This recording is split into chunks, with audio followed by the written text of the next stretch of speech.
بسم الله الرحمن الرحيم.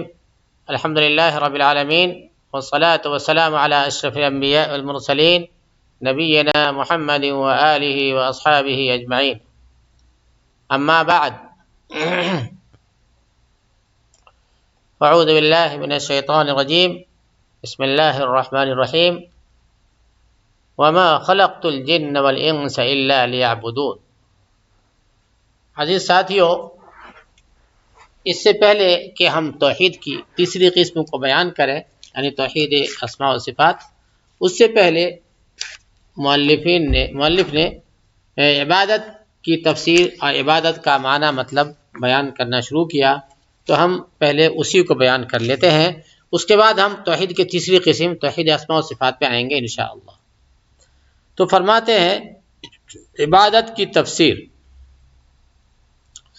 فرماتے ہیں عبادت کا لغوی معنی تذلل اور خضوع کے ہے۔ عبادت کا ڈکشنری میں جو معنی ہے وہ تذلل مطلب اپنے آپ کو گرا دینا، اور خضوع کے ہے یعنی تابعداری اور بخوشی اطاعت بجا لانا۔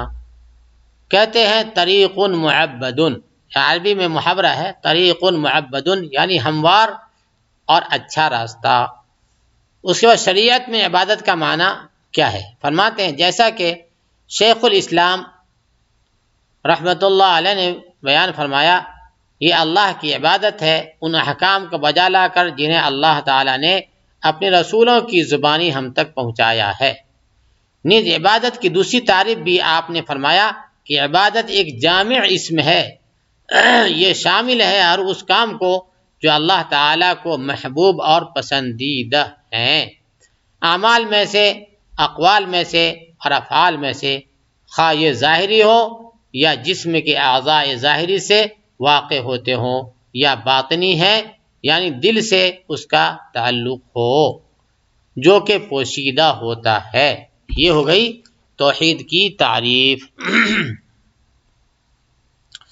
توحید کی تعریف شیخ الاسلام ابن تیمیہ رحمۃ اللہ علیہ کے حوالے سے یہ آ گئی۔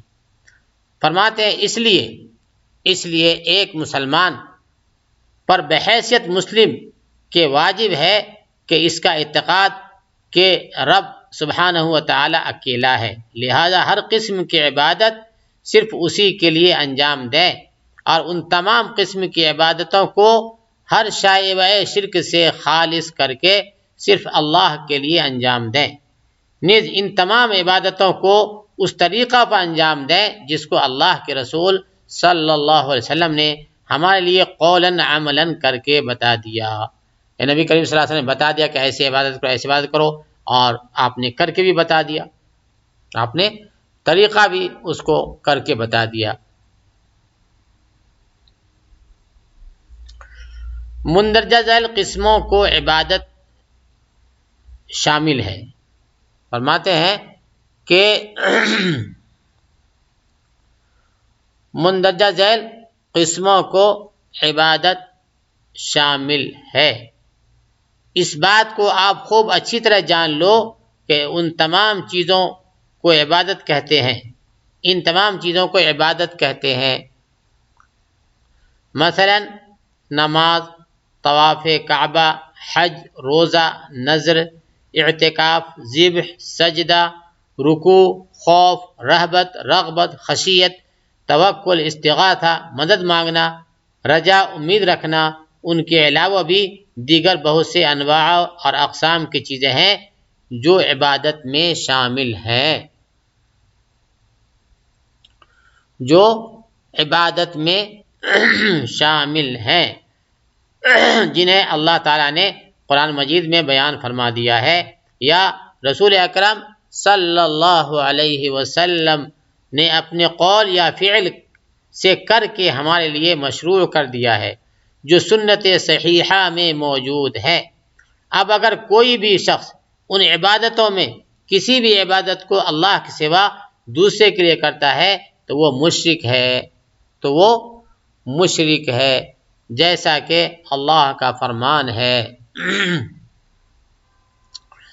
اعوذ باللہ من الشیطان الرجیم ومن يدع مع الله إلها آخر لا برهان له به فإنما حسابه عند ربه انہ لا یفلح الکافرون۔ ترجمہ: جو شخص اللہ کے ساتھ کسی دوسرے معبود کو پکارے جن کی کوئی دلیل اس کے پاس نہیں، بس اس کا حساب تو اس کے رب کے اوپر ہی ہے۔ بے شک کافر لوگ نجات سے محروم ہیں، بے شک کافر لوگ نجات سے محروم ہیں۔ اسی طریقے سے اللہ تعالیٰ کا فرمان ہے: اعوذ باللہ من الشیطان الرجیم وَأَنَّ الْمَسَاجِدَ لِلَّهِ فَلَا تَدْعُوا مَعَ اللَّهِ أَحَدًا، اور یہ کہ مسجدیں صرف اللہ ہی کے لیے خاص ہیں، بس اللہ کے ساتھ کسی اور کو نہ پکارو۔ اللہ کے ساتھ کسی اور کو نہ پکارو۔ یہاں آیت میں احدہ کا لفظ عام ہے، ہر مخلوق کو شامل ہے، چاہے وہ رسول ہو یا فرشتہ ہو یا کوئی اور بزرگ ہو، کسی کو بھی اللہ کے ساتھ عبادت میں شریک نہیں کیا جائے گا اور نہ ہی اس کی عبادت کی جائے گی، یعنی اللہ کے علاوہ کسی کی عبادت نہیں کی جائے گی۔ اس کے بعد فرماتے ہیں شرک میں واقع ہونے کا حادثہ۔ شرک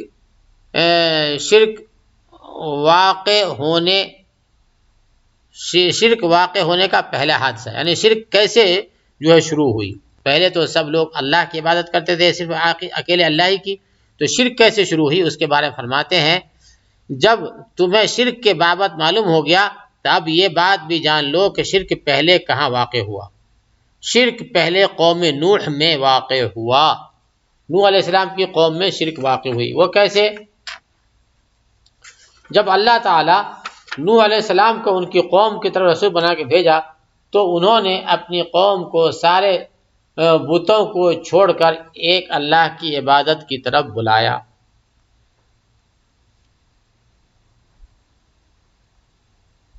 ایک اللہ کی عبادت کی طرف بلایا۔ پھر کیا تھا؟ قوم آپ کی مخالفت پر تل گئی اور اپنی بت پرستی پر قائم رہنے پر اصرار کیا اور آپ کی تکذیب کی اور شدت سے آپ کی تعلیمات کا انکار کیا اور ایذائیں پہنچائیں اور کہنے لگے جیسا کہ قرآن میں اللہ کا فرمان ہے: اعوذ باللہ من الشیطان الرجیم وَقَالُوا لَا تَذَرُنَّ آلِهَتَكُمْ وَلَا تَذَرُنَّ وَدًّا وَلَا سُوَاعًا وَلَا يَغُوثَ وَيَعُوقَ وَنَسْرًا۔ اور کہا انہوں نے کہ ہرگز ہم اپنے معبودوں کو نہیں چھوڑیں گے، اور کہا انہوں نے ہرگز اپنے معبودوں کو نہ چھوڑنا، اور نہ ود اور سواع اور یغوث اور یعوق اور نسر کو چھوڑنا، یعنی ان کو ہرگز نہیں چھوڑنا۔ اس آیت کی تفسیر میں صحیح بخاری میں ابن عباس رضی اللہ عنہ سے مروی ہے کہ یہ سارے نام نوح علیہ السلام کی قوم کے نیک و صالح لوگوں کے ہیں۔ یہ جو نام اوپر آئے نا، 5 نام آئے نا، کون کون؟ ود، سواع، یغوث، یعوق اور نسر۔ تو فرماتے ہیں کہ نوح علیہ السلام کی قوم کے نیک لوگوں کے یہ نام ہے۔ جب یہ لوگ مر گئے، وفات پا گئے، تو شیطان نے ان کی قوم والوں سے یہ بات کہی کہ تم اپنی اپنی مجلسوں اور بیٹھکوں میں ان صالح لوگوں کی تصویریں اور مجسمے بنا کر نصب کر لو اور انہیں انہی کے ناموں سے یاد کیا کرو۔ تو انہوں نے ایسا ہی کیا، مگر ان کی عبادت نہیں کی۔ لیکن جب یہ مجسمے بنانے والے لوگ مر گئے، ان کی پہچان شخصی بھی مٹ گئی، تو پھر ان کی عبادت بھی شروع ہو گئی۔ یعنی یہ تو مر گئے، پھر ان کی جو نسلیں آئی وہ دھیرے دھیرے ان کی عبادت میں مشغول ہو گئے۔ پہلے شروعات والوں نے عبادت نہیں کیا، بس ان کو دیکھتے تھے اور ان کو دیکھتے تھے تو ان کو اللہ کی یاد آتی تھی کہ ارے یہ لوگ کتنے متقی تھے، ہمیں بھی ایسا ہونا چاہیے، تو وہ لوگ اللہ کی عبادت کرتے تھے۔ پھر اس کے بعد جو نسل آئی تو انہوں نے کہا کہ یہ بہت متقی لوگ تھے، تو چلو تھوڑا اس کے اوپر پھول وغیرہ چڑھا دو، تھوڑا ان کے اوپر روشنی وغیرہ کر دو۔ تو یہ لوگ بھی شرک میں پورے طور پہ مبتلا نہیں ہوئے، لیکن ان کا احترام کرنے لگے۔ اس کے بعد نسلیں گزرتی رہی یہاں تک کہ جو بعد میں نسلیں آئی انہوں نے انہی کی عبادت شروع کر دی اور انہی کو اللہ کا شریک بنا لیا۔ تو اس طریقے سے اللہ کی عبادت میں شرک کی شروعات ہوئی قوم نوح سے۔ فرماتے ہیں علامہ حافظ ابن قیم رحمۃ اللہ علیہ، علامہ حافظ ابن القیم رحمۃ اللہ علیہ نے فرمایا کہ بہت سے سلف نے یہ بات کہی ہے کہ جب وہ صالح نیک لوگ مر گئے تو ان کی قبور پر مجلسیں جمع کر بشکل اعتکاف بیٹھنے لگے، پھر ان کی شکلوں کی تصویریں بنا ڈالی، پھر جو وقت گزرتا گیا اور زمانہ لمبا ہوتا گیا تو ان کی عبادت بھی شروع ہو گئی۔ تو اس طریقے سے شرک کی شروعات ہوئی۔ آگے فرماتے ہیں کہ صالح کی شان میں غلو ہی اصل سبب ہے شرک میں واقع ہونے کا۔ نیک لوگوں کی شان میں حد سے زیادہ غلو جو ہے یہی ہے مین کارن ہے آدمی کے شرک میں پڑ جانے کی۔ تو اس کے آگے فرماتے ہیں یہ بات معلوم ہو گئی کہ صالحین کے شان میں غلو کے سبب بنی آدم کے اندر شرک واقع ہوا۔ غلو کا معنی کسی کے تعظیم میں قولی اور اعتقادی طور پر حد سے آگے بڑھ جانا۔ اسی لیے اللہ تعالیٰ نے فرمایا اعوذ باللہ من الشیطان الرجیم بسم اللہ الرحمن الرحیم یا اہل الکتاب لا تغلوا فی دینکم ولا تقولوا علی اللہ الا الحق انما المسیح عیسی ابن مریم رسول اللہ وکلمته القاها الى مریم وروح منہ۔ اے اہل کتاب اپنے دین کے بارے میں حد سے نہ گزر جاؤ، اللہ پر بجز حق کے اور کچھ نہ کہو۔ مسیح عیسیٰ ابن مریم علیہ السلام تو صرف اللہ کے رسول اور کلمہ کن سے پیدا شدہ ہیں، جیسے مریم علیہ السلام جسے مریم علیہ السلام کی طرف ڈال دیا تھا، اور اس کے پاس کی روح ہے، اللہ کے طرف سے بھیجے گئے روح ہیں۔ یعنی اے میری امت کے لوگ، تم میری تعریف و ستائش میں حد سے آگے نہ تجاوز کرنا کہ مجھے تم اس مقام اور مرتبہ پہ پہنچا دو اور مقام مجھ کو اللہ تعالیٰ نے عطا کیا ہے۔ فرماتے ہیں پھر سے اس کو سنیے، یعنی اے میری امت، یہاں سے پھر سے ترجمہ ہم پڑھتے ہیں یہاں سے، یعنی اے میری امت کے لوگوں، تم میری تعریف و ستائش میں حد سے آگے نہ تجاوز کرنا کہ مجھے تم اس مقام و مرتبہ سے آگے پہنچا دو جو مرتبہ اور مقام مجھ کو اللہ نے عطا کیا ہے، یعنی اس سے آگے نہیں بڑھانا۔ جس طرح سے عیسائیوں نے عیسیٰ علیہ السلام کے بارے میں غلو کیا، ان کی شان میں حد سے آگے بڑھ گئے تو انہیں الہ اور معبود بنا کر ان کی عبادت کرنے لگے۔ فرماتے ہیں لیکن جاہل اور تخریب پسندوں نے روگردانی کرتے ہوئے اللہ کے رسول صلی اللہ علیہ وسلم کی سراسر مخالفت کی اور جن چیزوں سے اللہ نے روکا وہی کرنے لگے۔ اس طرح آپ صلی اللہ علیہ وسلم کے حکم کی کھلم کھلا عدولی کرنے لگے اور غلو و شرک میں نصرانیوں کے بالکل مشابہت اپنائی۔ اولیاء اور صالحین کی قبروں کو پختہ اور دیدہ زیب بنا کر اس کے اوپر قبہ اور بغل میں یا اس کے اوپر مسجدیں بنا ڈالی، اور پھر اس میں نمازیں پڑھنے لگے،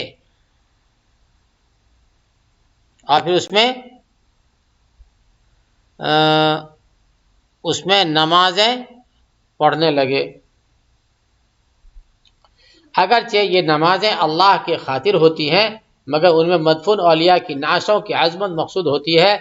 پھر اس پر مزید یہ کہ ان کی قبروں کا طواف کرنے لگے اور مشکل گھڑی سے نجات اور اپنی مرادوں کی برآوری کے لیے ان سے استغاثہ کرنے لگے، یعنی مدد مانگنے لگے، اور یہ یقینی اور اعتقاد ہو گیا کہ ان مزاروں پر بنی مسجدوں میں نماز پڑھنا بنسبت دیگر مسجدوں کے کہیں زیادہ بہتر اور افضل ہے۔ سیدہ عائشہ رضی اللہ تعالی عنہا نبی کریم صلی اللہ علیہ وسلم کے بارے میں روایت کرتی ہیں کہ لما نزل برسول اللہ صلی اللہ علیہ وسلم طفق يطرح خمیسة له على وجهه فإذا اغتم بها كشفها فقال وهو كذلك لعنه الله على اليهود والنصارى اتخذوا قبور أنبيائهم مساجد يحذر ما صنعوا ولولا ذلك أبرز قبره غير أنه خشي أن يتخذ مسجدا. ترجمہ: جب رسول اللہ صلی اللہ علیہ وسلم کے پاس مرض الموت کی حالت میں ملک الموت یعنی موت کا فرشتہ آیا تو پیارے رسول صلی اللہ علیہ وسلم اپنی چادر کو اپنے چہرہ مبارک پر ڈالنے لگے.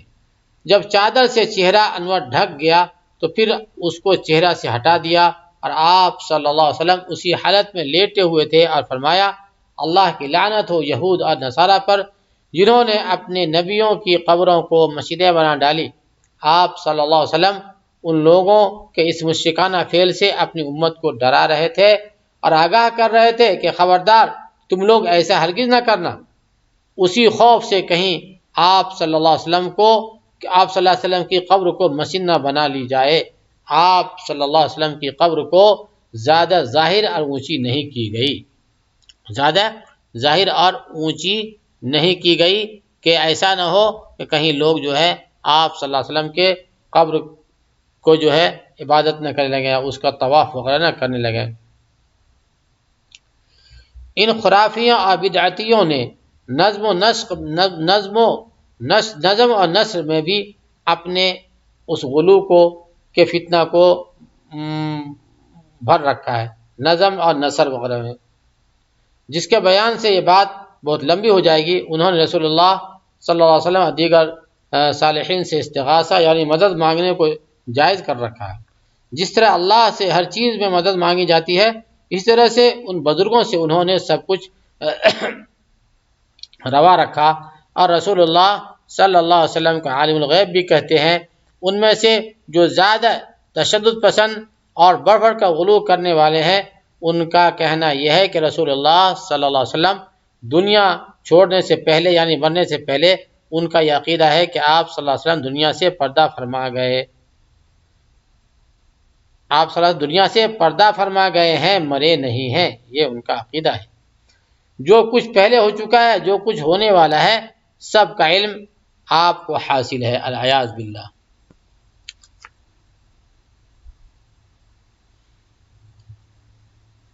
ان کا یہ عقیدہ قرآن کریم سے سراسر خلاف ہے. اللہ کا فرمان ہے: اعوذ باللہ من الشیطان الرجیم بسم اللہ الرحمن الرحیم وعنده مفاتح الغیب لا يعلمها الا هو. ترجمہ: اللہ کے پاس ہی غیب کی کنجیاں ہیں، اس کو کوئی نہیں جانتا بجز اللہ کے. اسی طریقے سے اللہ کا فرمان ہے: اعوذ باللہ من الشیطان الرجیم ان اللہ عنده علم الساعة وينزل الغیث ويعلم ما في الارحام وما تدری نفس ماذا تکسب غدا وما تدری نفس بأي ارض تموت ان اللہ علیم خبیر. بے شک اللہ تعالیٰ ہی کے پاس قیامت کا علم ہے، وہی بارش نازل فرماتا ہے اور ماں کے پیٹ میں جو ہے اسے جانتا ہے. کوئی بھی نہیں جانتا کہ کل کیا کچھ کرے گا، نہ کسی کو یہ معلوم ہے کہ کس زمین میں مرے گا. یاد رکھو اللہ تعالیٰ پورے علم والا اور صحیح خبر والا ہے. اللہ تعالیٰ اپنے رسول کے بارے میں خبر دیتے فرماتا ہے: اعوذ باللہ من الشیطان الرجیم لو كنت اعلم الغیب لاستکثرت من الخیر وما مسنی السوء. ترجمہ: اگر میں غیب کی بات جانتا ہوتا تو میں بہت سے منافع حاصل کر لیتا اور کوئی نقصان مجھ کو نہ پہنچتا. اللہ کا فرمان ہے: اعوذ باللہ من الشیطان الرجیم. قل لا يعلم من في السماوات والأرض الغيب إلا اللہ، آپ کہہ دیجئے کہ آسمانوں والوں میں سے، زمین والوں میں سے سوائے اللہ کے کوئی غیب نہیں جانتا، کوئی غیب نہیں جانتا۔ تو یہ ہوئی عبادت کی مختصر تشریح اور اس سے متعلق کچھ تفصیلی باتیں۔ اللہ ہم سب کو اپنی عبادت کی توفیق نصیب فرمائے، اور اللہ تعالی ہم سب کو شرک و بدعت اور خرافات سے ہم سب کی حفاظت فرمائے۔ وآخر دعوانا ان الحمد للہ رب العالمین۔